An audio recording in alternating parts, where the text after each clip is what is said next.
नमस्कार साथियों, स्वागत है आप सभी का एक बार फिर से नायक 2.0 के इस बैच में। और आज हम लोग बात करने वाले हैं अपने प्रैक्टिस सेट नंबर 19 पर। ठीक है, अब डेली हम लोग ऐसे ही प्रैक्टिस सेटों को ख़त्म कर लेंगे। मैं एक एक दिन में आपको 2 से 3 तक प्रैक्टिस सेट दूंगा जिससे कि आपका अच्छे से रिवीजन हो सके। ठीक है, तो आज हम लोग बात करने वाले हैं प्रैक्टिस सेट नंबर 19 पर। ठीक है, तो काफ़ी इंपॉर्टेंट है और इसमें बहुत सारे इंपॉर्टेंट फैक्टों पर हम लोग चर्चा करने वाले हैं। बहुत ही कम समय में बेहतर रिवीजन करने वाले हैं। ठीक है, तो ज़्यादा से ज़्यादा आप लोग वीडियो को शेयर करना दोस्तों के साथ। वीडियो अच्छी लगे तो कमेंट बॉक्स में बताना और लाइक करना आप सभी लोग एक बार वीडियो को, जिससे कि मुझे थोड़ा सा और मोटिवेशन मिल सके आप सभी के लिए, वीडियो को मैं तैयार कर सकूं। ठीक है, तो चलिए स्टार्ट करते हैं। पहला क्वेश्चन और पहला क्वेश्चन आपसे पूछा गया है नुआखाई उत्सव। तो नुआखाई उत्सव कहाँ मनाते हैं? आपका उड़ीसा में। इसी को हम लोग नुआखाई को बोलते हैं, नया भोजन। और इसमें क्या होता है, चावल की भेंट आपकी चढ़ाई जाती है। ऐसे आपसे पूछे रज पर्व कहाँ मनाया जाता है? तो मासिक धर्म जो आपका धरती का होता है ना, उसी के लिए रज पर्व मनाया जाता है आपका कहाँ पर? तो उड़ीसा में। ऐसे ही रथ उत्सव ये आपका कहाँ मनाया जाता है? तो पूरी उड़ीसा मनाया जाता है, भगवान जगन्नाथ को ये संबंधित है। कोणार्क उत्सव ये 1986 में शुरू हुआ था, 1 से 5 दिसंबर तक मनाया जाता है। रज पर्व ये भी उड़ीसा में मनाया जाता है। इंटरनेशनल मिट्टी मेला ये भी आपका कहाँ मनाया जाता है? उड़ीसा में। धानु यात्रा उत्सव ये भी आपका उड़ीसा में। बोईता बंधना ये भी आपका उड़ीसा में। तो ये उड़ीसा के सारे आपके क्या हैं? इम्पोर्टेंट उत्सव हैं, इनको आप लोग याद रखिएगा। नेक्स्ट आपसे पूछे पंडित भीमसेन जोशी। इंपॉर्टेंट है, काफ़ी इंपॉर्टेंट व्यक्ति है पंडित भीमसेन जोशी। 2005 में इनको कर्नाटक रत्न अवार्ड दिया गया था। 2008 में इनको भारत रत्न दिया गया था और 1998 में इनको पद्म विभूषण से भी सम्मानित किया जा चुका है। ललित कला केंद्र इन्होंने स्थापित किया था पुणे में, और पहली बार इन्होंने जो लाइव प्रदर्शन किया था वो 1941 में किया था। ठीक है, ऐसे आपसे पूछे पंडित जसराज के बारे में, तो इन्हें पद्म विभूषण कब मिला था? 2000 में मिला था और इनकी एल्बम का नाम है संगीत हवेली। ऐसे ही हमारे कुछ संतूर वादक हैं, इनके नाम याद रखना आप लोग, जैसे भजन सपोरी हैं आपके, रुस्तम सपोरी हैं, उल्लास बापट हैं और पार्थो राम चौधरी। ये आपके संतूर वादक हैं। चारों को चारे व्यक्तियों के नाम याद रखना आप लोग। नेक्स्ट आपसे पूछे पंडित शिव कुमार शर्मा, इनका संबंध किससे है? तो इनका संबंध भी आपका संतूर वादक है। ये उस्ताद हाफिज़ अली खान पुरस्कार इनको 1998 में दिया गया था। पद्मश्री पुरस्कार इन्हें 1991 में दिया गया था और पद्म विभूषण इन्हें 2001 में दिया गया था। इनकी एल्बम का नाम है कॉल ऑफ वैली। ये दो लोगों ने वैसे तो लिखी है आपकी। HP चौरसिया ये बांसुरी वादक हैं और ब्रजभूषण आपके काबरा ये गिटार से संबंधित हैं। इनकी भी आपका कॉल ऑफ वैली के नाम से एल्बम है। ठीक है, दो लोगों की है। ए जर्नी विद 100 स्टोरीज ये इनकी है। ठीक है, आप लोग याद रखना। अगला क्वेश्चन आपसे पूछा गया है यूनेस्को अमूर्त धरोहर के बारे में। तो आप सभी लोग पता है यूनेस्को के द्वारा अमूर्त धरोहर और मूर्त धरोहर को बताया जाता है कि इसमें शामिल किया जाता है। 2 लिस्ट जारी की जाती हैं और उसमें शामिल कर लिया जाता है। ऐसी अमूर्त धरोहर जिसको हम छू नहीं सकते हैं, है ना, केवल महसूस कर सकते हैं, तो उसमें हमारी जो धरोहर है वो कितनी है? कुल 15 हैं।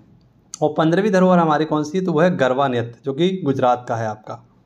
ऐसे ही हमारे टोटल जो 15 हैं उनमें से कुछ इंपॉर्टेंट आपको याद रखनी है। जैसे आपसे पूछा रामलीला को कब अमूर्त धरोहर बनाया गया था? तो 2008 में। अब रामलीला को हम लोग क्या कर सकते हैं? आप लोग कह रहे हो देख सकते हैं, लेकिन इसको हम लोग छू नहीं सकते। कहने का मतलब है इसको हम केवल अपने भावों के तहत क्या कर सकते हैं? प्रकट कर सकते हैं ना।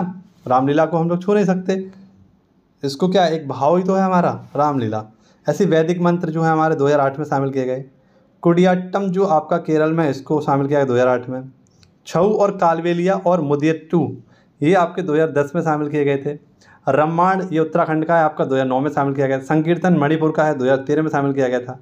नवरोज और योगा इसको भी कब शामिल किया गया था? 2016 में। इंपॉर्टेंट है, आप लोग याद रखना। ऐसे कुंभ को कब शामिल किया गया था? 2017 में शामिल किया गया था।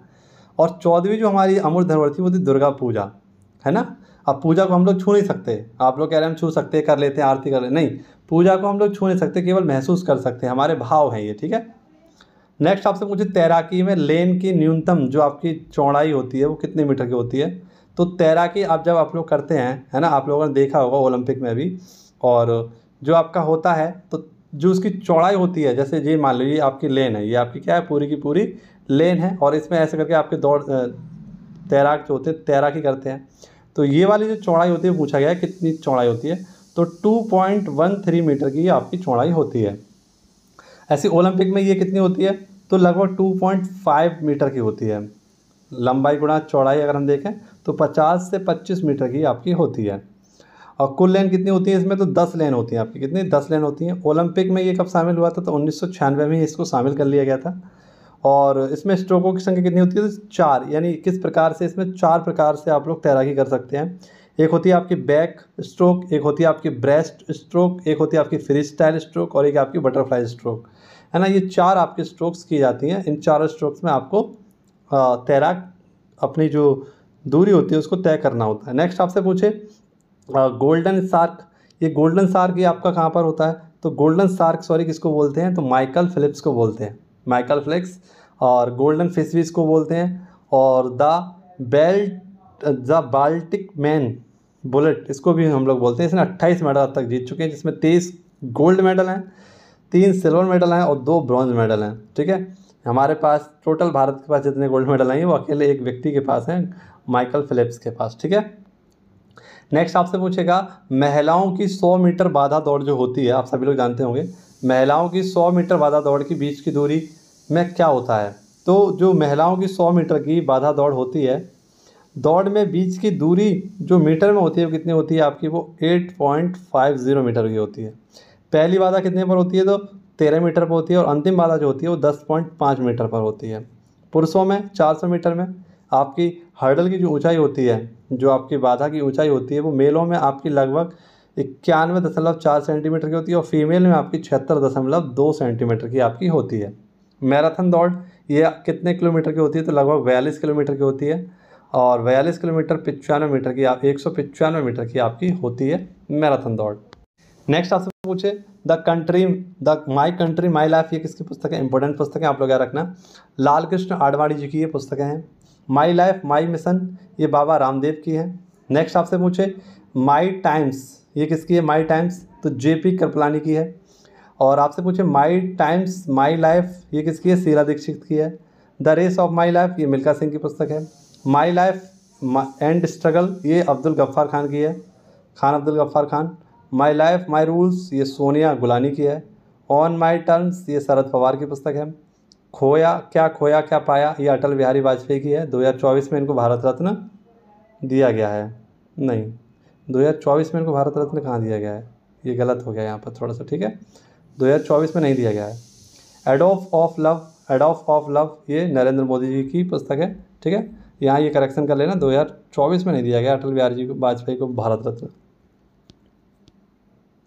नेक्स्ट आपसे पूछे लोक बटुआ पब्लिक फंड का संरक्षक कौन होता है, तो लोक बटुआ या पब्लिक फंड का जो संरक्षक होता है उसे हम बोलते हैं CAG, comptroller and auditor general of India. ये जो होते हैं आपके, इनका कार्यकाल होता है 6 से 65 वर्ष की आयु तक का इनका कार्यकाल होता है।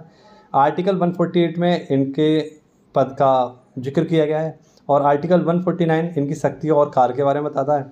आर्टिकल 151 के तहत ये अपनी रिपोर्ट या इनकी रिपोर्ट की जांच लोक लेखा समिति करती है। लोक लेखा समिति में सदस्य कितने होते हैं, तो 22 सदस्य होते हैं, जिसमें से 15 सदस्य आपके लोकसभा से होते हैं और 7 सदस्य आपके राज्यसभा से होते हैं। नेक्स्ट आपसे पूछे पहले आपके कैग कौन थे, तो वे थे आपके के नरहरि राव।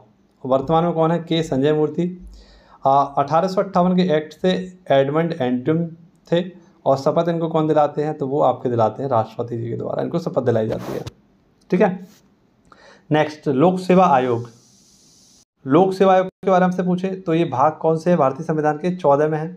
इसके वर्तमान में जो अध्यक्ष है वो कौन है, अजय कुमार जी इसके वर्तमान में अध्यक्ष हैं। इनकी नियुक्ति कौन करता है, अध्यक्ष और जो सदस्य होते हैं इनकी नियुक्ति राष्ट्रपति के द्वारा की जाती है। कार्यकाल इनका होता है 6 से 65 वर्ष का। और ली आयोग की स्थापना कब हुई थी, तो 1926 में ली आयोग की स्थापना हुई थी।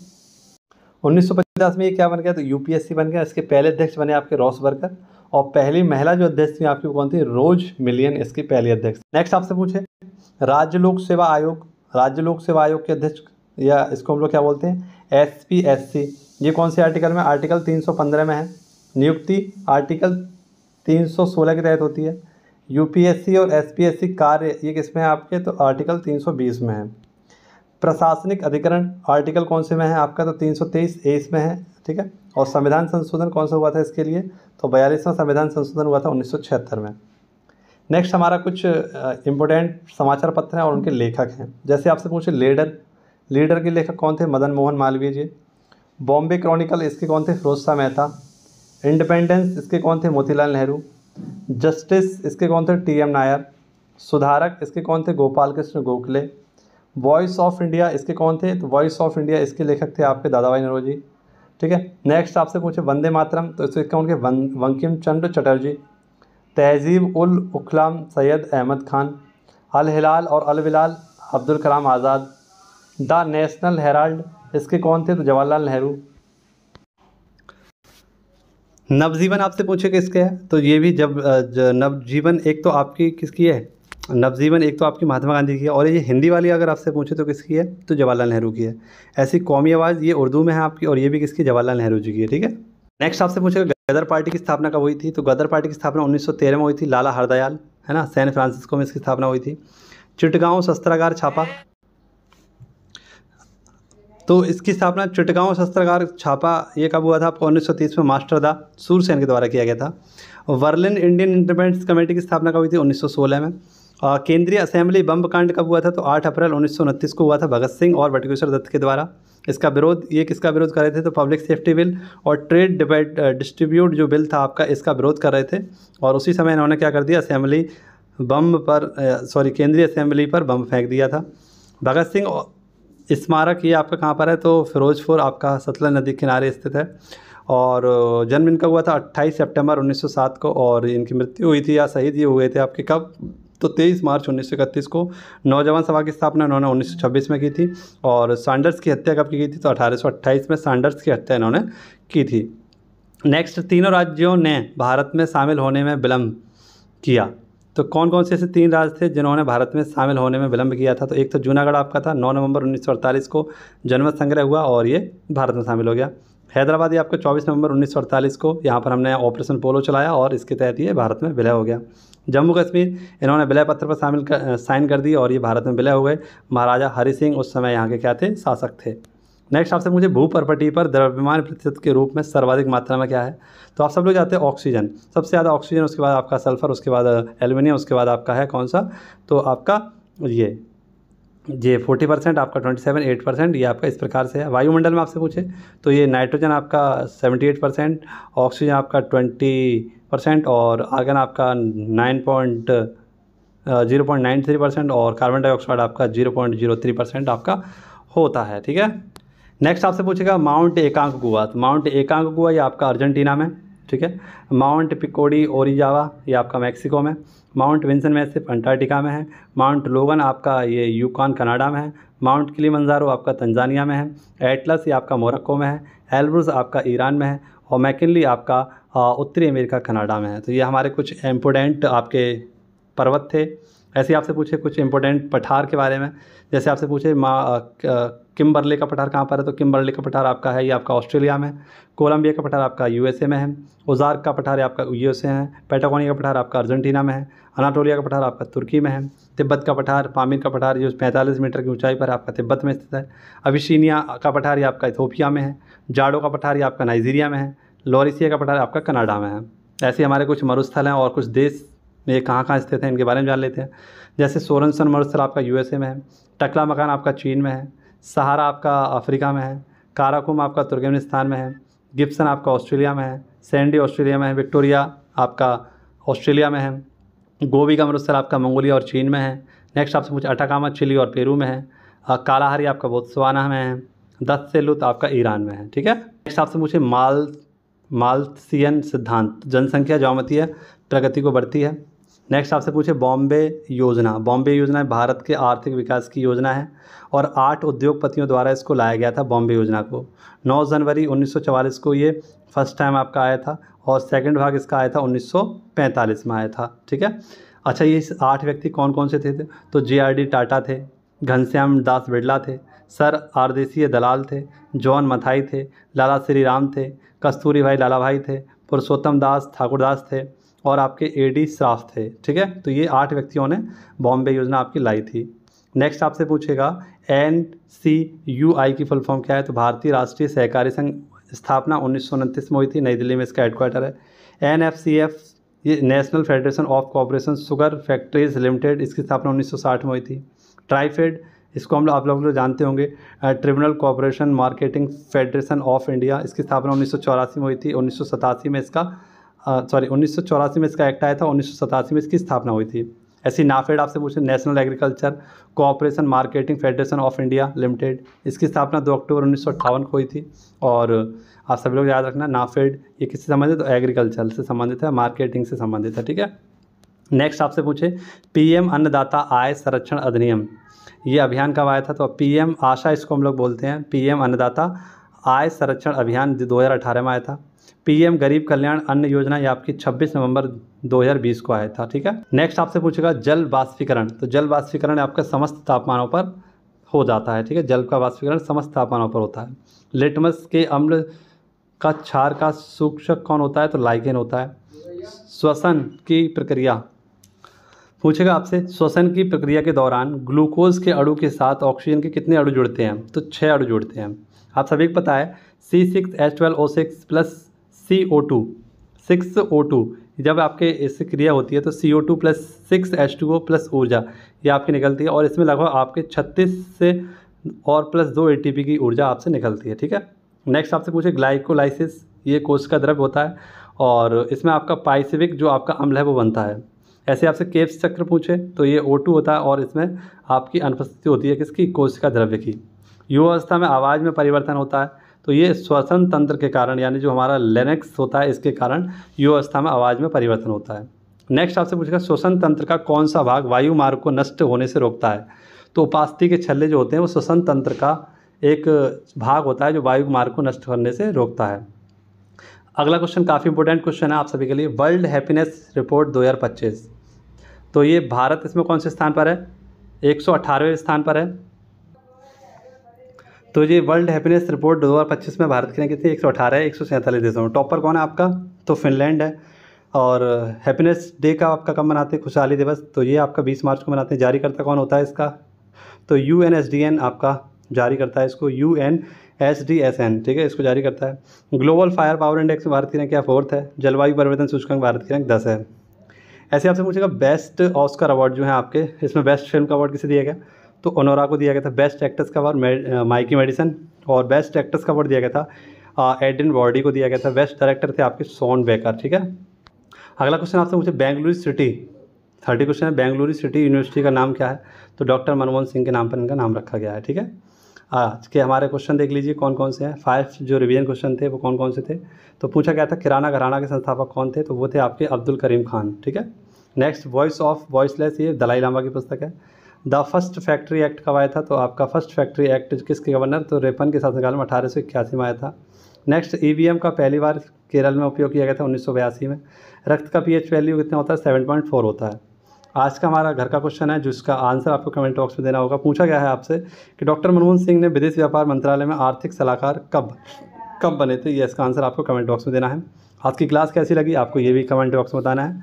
बाकी वीडियो अच्छी लगी तो वीडियो को लाइक करना, दोस्तों के साथ शेयर करना, चैनल पर नया है तो उसको सब्सक्राइब करना। तब तक के लिए खुश रहिए, मस्त रहिए, व्यस्त रहिए, पढ़ते रहिए। जय हिंद, जय भारत।